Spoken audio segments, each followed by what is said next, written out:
Arriving in Stromness, we noticed many boats in the harbor that at first appeared to be fishing boats. Looking closer, they were outfitted with diving gear, taking people out to the site of the sunken ships at Scapa Flow.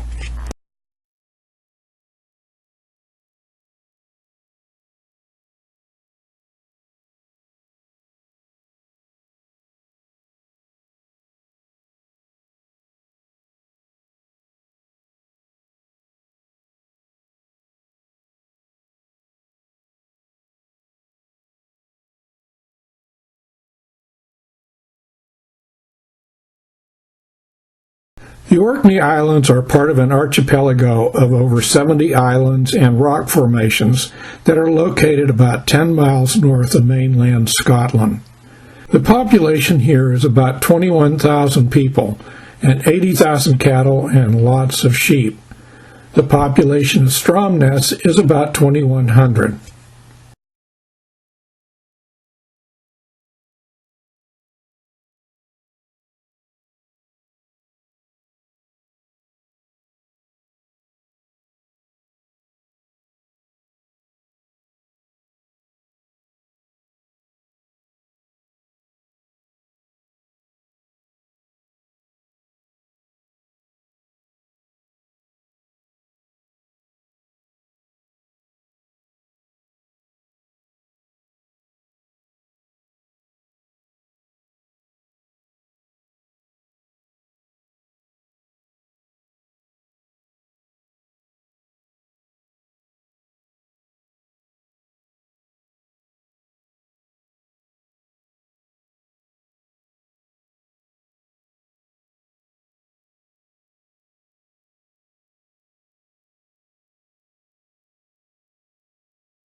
Shown here are remnants of the 52 ships of the German High Seas Fleet, which were scuttled here to form barriers into the Scapa Flow harbor after World War I.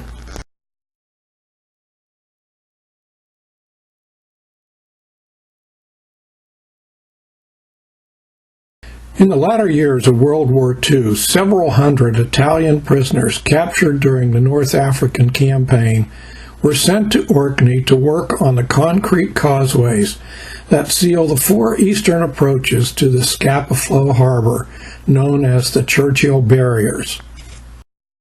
After working to beautify their encampment of 13 cheerless huts, they set out to construct a chapel out of 2 Quonset huts. The interior is beautifully hand-painted and made of the simplest materials, including metal and wood salvaged from the sunken ships.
Skara is the best preserved prehistoric village in northern Europe. What makes this Neolithic settlement so special is that the houses still contain the main items of furniture. Nowhere else can you get such a clear idea of what the interior of houses occupied by an early farming community some 4,500 years ago actually looked like.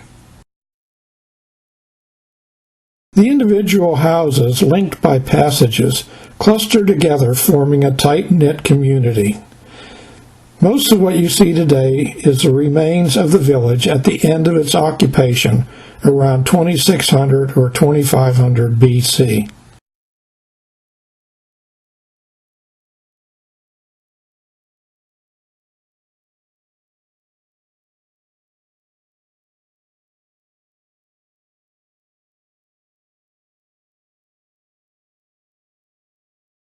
Scale House, built in the 1600s, was the home of William G. Watt, 7th Laird of Brecknock, who unearthed the world-famous Neolithic village of Skara in 1850, and overlooking the spectacular Storm Beach Bay of Scale. Scale House is the finest 17th century mansion in Orkney.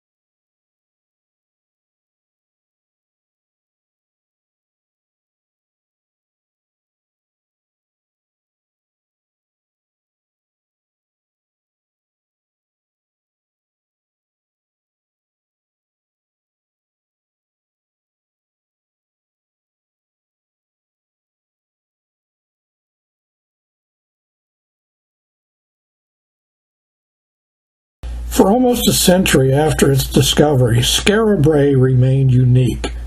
But in the last 3 decades, many more Neolithic village sites have been recognized and a number excavated. People from villages like Skara built the large ceremonial and ritual centers at Brodgar and Stromness. The area has long been known as the site of the only 2 stone circles in Orkney, but recent work at the Ness of Brodgar, the large whaleback ridge between the 2 stone circles, is showing that it was filled with an area of large and elaborate stone buildings.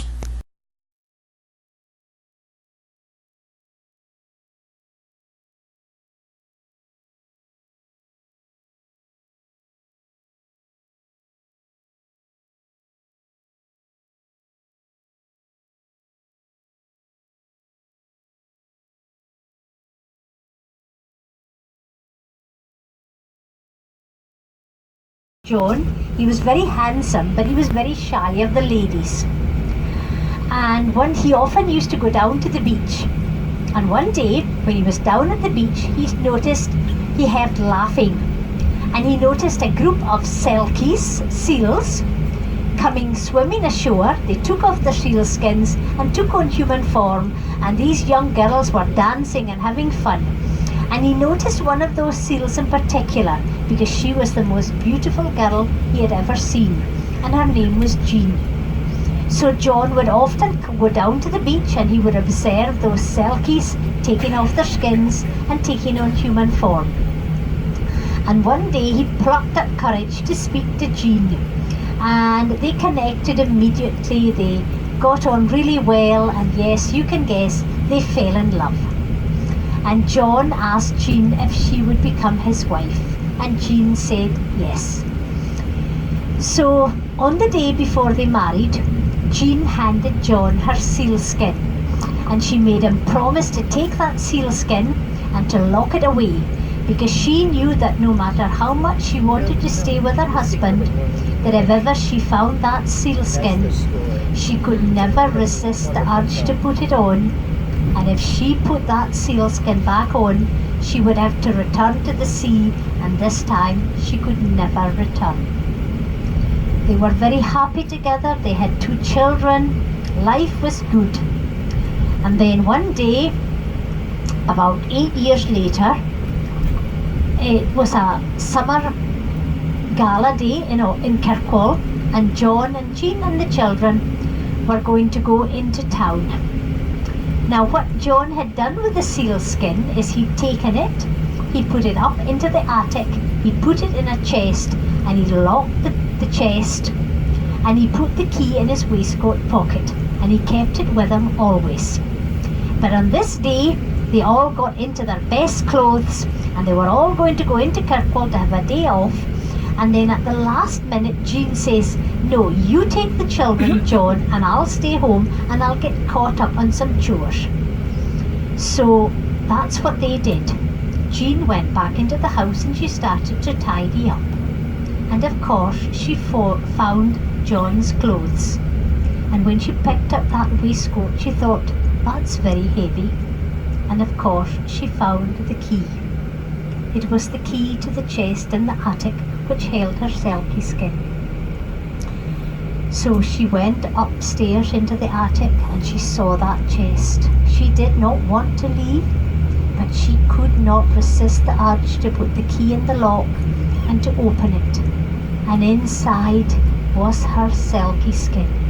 And she picked it up and she smelt it, and she could smell the sea, and she just could not resist putting that seal skin on.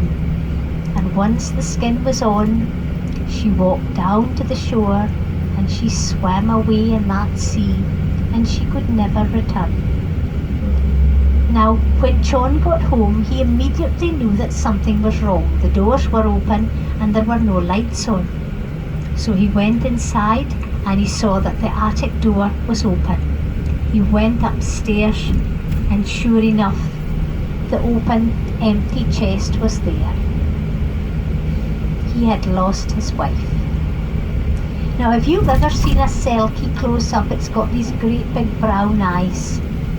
And John and the children would often go down to the shore, and this one particular selkie would swim up to them, and those big brown eyes would look at John, and he could swear that there were tears brimming in those eyes, because that was his wife Jean, who could never come back again. Has that cheered you up for the afternoon?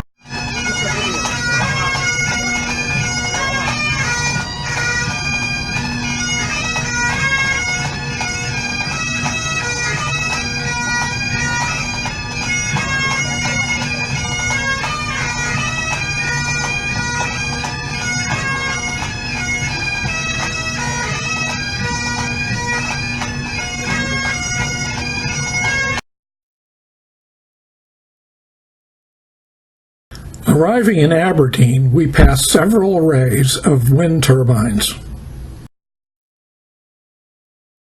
Aberdeen is the 3rd largest city in Scotland with a population of some 200,000. Until 2014, the largest industry was the offshore oil business, and the city is known as the oil capital of the UK. Aberdeen is known as Scotland's Silver City, thanks to the local granite that was used to build many of the buildings in town. The stone has a high mica content, and it can sparkle like a precious metal in the sunlight.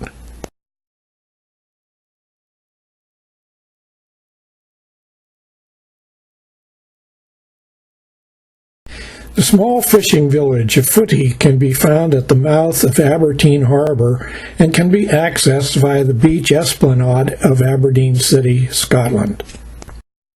The village of Footy comprised of 2 areas of fishing cottages built in 2 squares. In olden days, the cottages would have housed fishermen and their fisherfolk families. Though some fishing families still live in the cottages, the area is no longer predominantly lived in by fisherfolk. In the past, fishwives used to sit outside repairing nets whilst having a good gossip, leaving their nets drying and untangling to the green. To this day, you can see some picturesque fishing cottages and well-maintained gardens set away from the hustle and bustle of Aberdeen City, and only a few minutes' drive or even walk from Aberdeen Harbor.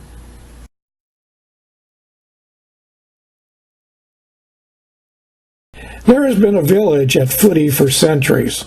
The area was originally called Footy, then the village became Fitty, and now the area is known as Footy, and is now the official name for the area.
After the tour of Crest Castle, we had a nice lunch at a local cafe. Soup, sandwich, and a scone with cream and jam. We then went to visit a farm run by Grace Noble, who has for 7 years now been raising Highland cattle. These cattle can be recognized by their long hair.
Edinburgh, Scotland's capital, has a medieval old town and an elegant Georgian new town, with gardens and neoclassical buildings. It is home to Arthur's Seat, an extinct volcano in Hollow Rod Park, with sweeping views from its peak.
The Balmoral is a luxury five-star hotel and landmark in Edinburgh, and is the place where J.K. Rowling finished her Harry Potter series.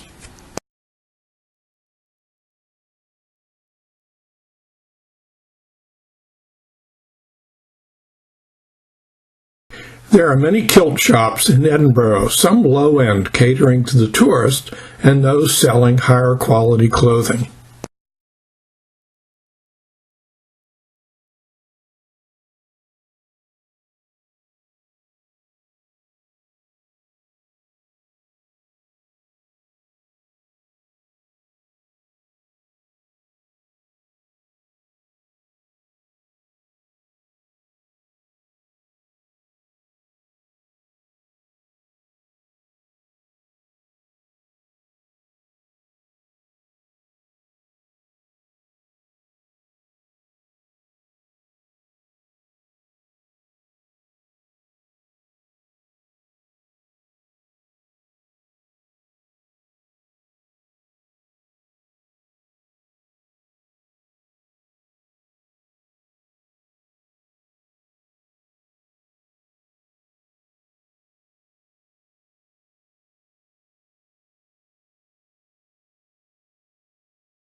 Looming over the city is hilltop Edinburgh Castle, home to Scotland's crown jewels and the Stone of Destiny, traditionally used in the coronation of Scottish rulers.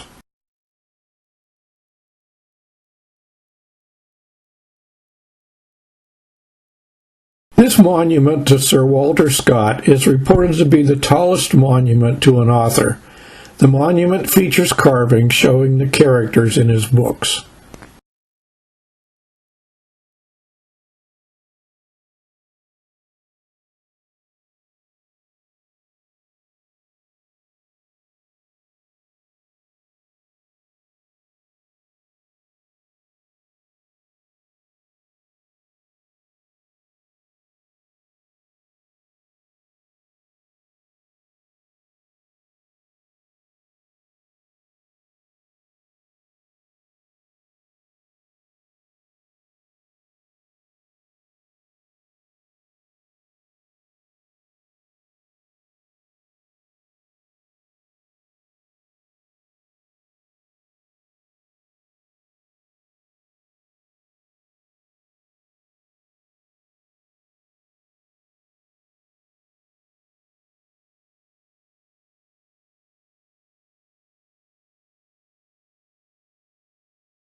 Dean Village was a prosperous hamlet for over 800 years.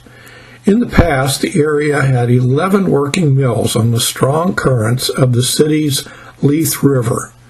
The village features many buildings of Georgian architecture, as well as community buildings built by the millers to house the workers.